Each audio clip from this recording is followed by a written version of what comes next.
రాష్ట్ర ముఖ్యమంత్రి చంద్రబాబు నాయుడు జనరంజక పాలన అందిస్తున్నారని రాష్ట్ర సెట్టిబుల్స్ కార్పొరేషన్ చైర్మన్ కొడుపూడి సత్యబాబు అన్నారు.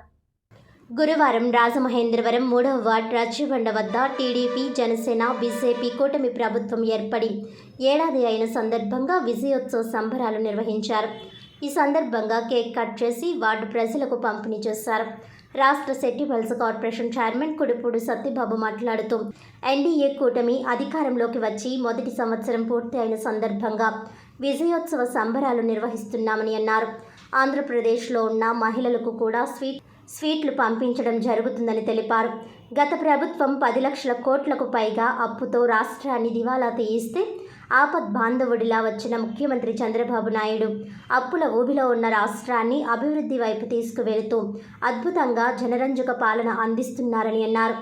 ఇంత అప్పుల్లోంచి ఒక ప్రక్క సంక్షేమం, అభివృద్ధి రెండు కళ్ళతోటి ఎప్పుడూ జరగని విధంగా అభివృద్ధి జరిగిందని అన్నారు.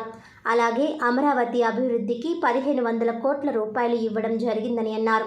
అలాగే పోలవరం ప్రాజెక్ట్, మరో ప్రక్క రాజధాని అమరావతి అభివృద్ధి, అలాగే స్టీల్ ప్లాంట్ ప్రైవేటీకరణ జరగకుండా ఆపడం, అదేవిధంగా రైల్వే జోన్ ఏర్పాటు తదితర అభివృద్ధి కార్యక్రమాలు ఏదీ కూడా ఆపకుండా రాష్ట్రానికి ఏమేం కావాలో అన్నీ ఆలోచించి ఒక ప్రణాళికతో ముందుకు వెళ్తున్న ముఖ్యమంత్రి చంద్రబాబు నాయుడని కొనియాడారు. రాష్ట్రాన్ని అభివృద్ధి పదంలో నడిపిస్తున్న ముఖ్యమంత్రి చంద్రబాబు నాయుడు, విద్యాశాఖ మంత్రి నారా లోకేష్కి, ఉప ముఖ్యమంత్రి పవన్ కళ్యాణ్కి ఈ సంవత్సరం పూర్తయినందుకు ప్రత్యేకంగా కృతజ్ఞతలు తెలిపారు.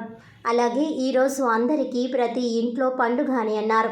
ఎందుకంటే సంవత్సరం పూర్తయిందని తెలుగుదేశం కార్యకర్తలకే కాకుండా ఎన్డీఏ కూటమిలో ఉన్న వాళ్ళకే కాకుండా ప్రతి మహిళకు కూడా ఈరోజు పండుగ అని అన్నారు. మన ముఖ్యమంత్రి చంద్రబాబు నాయుడు ఇచ్చిన మాట ప్రకారం తల్లికి వందనం పథకం ద్వారా ఎంతమంది పిల్లలు ఉంటే అంతమందికి, ఒకరు ఉంటే ఒకరికి, ఇంట్లో ముగ్గురు ఉంటే ముగ్గురికి వేయడం కాదు, ఇంట్లో ఎంతమంది పిల్లలు ఉంటే అంతమందికి వేస్తారని వివరించారు.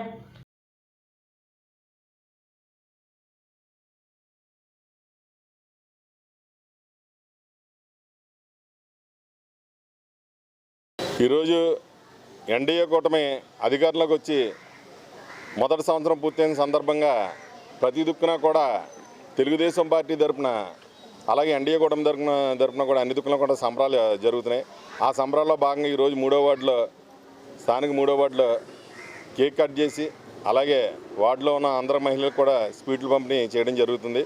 ముఖ్యంగా గత ప్రభుత్వం 10 లక్షల కోట్ల పైన చిలుగుతో అప్పుతో చేసి దుఃఖితోచన స్థితిలో రాష్ట్రాన్ని వదిలేస్తే ఆపద్బాంధవుడిలా వచ్చిన మా చంద్రబాబు నాయుడు గారు చాలా అద్భుతంగా, ఎందుకంటే ₹1 లేని పరిస్థితిలో ఇంత అప్పుల్లోంచి దాన్ని చేసుకుంటూ పక్కన సంక్షేమం, అభివృద్ధి రెండు కళ్ళతోటి ఎప్పుడు స్థాయిని జరగని విధంగా ఈరోజు జరిగింది. మనకి స్టీల్ ప్లాంట్ మూసేస్తా అన్నారు, దానికి 1150 కోట్లు మన బీజేపీ ప్రభుత్వం, మన మోడీ గారి సారథ్యంలో అక్కడ ఇవ్వడం జరిగింది. అలాగే అమరావతికి 1500 కోట్లు, 15,000 కోట్లు అక్కడ ఇవ్వడం జరిగింది.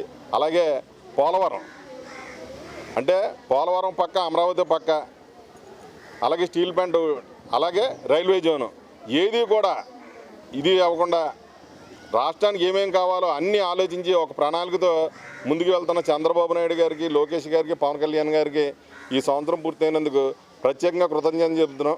అలాగే ఈరోజు అందరికీ కూడా ప్రతి ఇంట్లోనూ కూడా పండగ, ఎందుకంటే సంవత్సరం పూర్తయిందని తెలుగుదేశం కార్యకర్తలకే కాకుండా, ఎన్డీఏ కూటమిలో ఉన్న వాళ్ళు కాకుండా ప్రతి మహిళకు కూడా ఈరోజు పండగ. ఎందుకంటే మా చంద్రబాబు నాయుడు గారు ఇచ్చిన మాట ప్రకారం తల్లికి వందనం, ప్రతి ఎంతమంది పిల్లలు ఉంటే అంతమందికి, ఒకళ్ళ ఇంట్లో ముగ్గురుంటే ఒకరికి వేయడం కాదు, ఇంట్లో ముగ్గురుంటే ముగ్గురు, నలుగురుంటే నలుగురు, ఇద్దరుంటే ఇద్దరు, అలాగే ఇంట్లో ఎంతమంది ఉంటే అంతమంది పిల్లలకు కూడా ఈరోజు సాయంత్రానికి తల్లికి వందనం అందరూ కూడా జమ చేయడం జరుగుతుంది.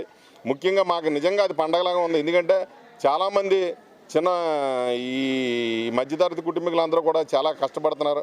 ఈ తల్లికి వందనం అనేది ఈరోజు వేయడం నిజంగా పండగలాగా మేము అనుకుంటున్నాం. ముఖ్యంగా గత ప్రభుత్వంలో అన్ని కష్టాలను ఎదుర్కొని అధికారంలో లేనప్పుడు కాడి నుంచి మళ్ళీ అధికారం తీసుకొచ్చే వరకు కూడా ఆయన పట్టుదల, ఆయన యువకాలంలో నడిచి అతన్ని కనీసం రోడ్డు ఎక్కనీయకుండా చేస్తానన్న ఈ జగన్మోహన్ రెడ్డికి నేను మొత్తం పాదయాత్ర పూర్తి చేస్తానని చెప్పి విజయనగరంలో భారీ స్థాయిలో మీటింగ్లో అయ్యే వరకు కూడా అధికారంలోకి తీసుకొచ్చే వరకు కూడా ఆయన పాదయాత్ర నిజంగా చాలా అద్భుతం.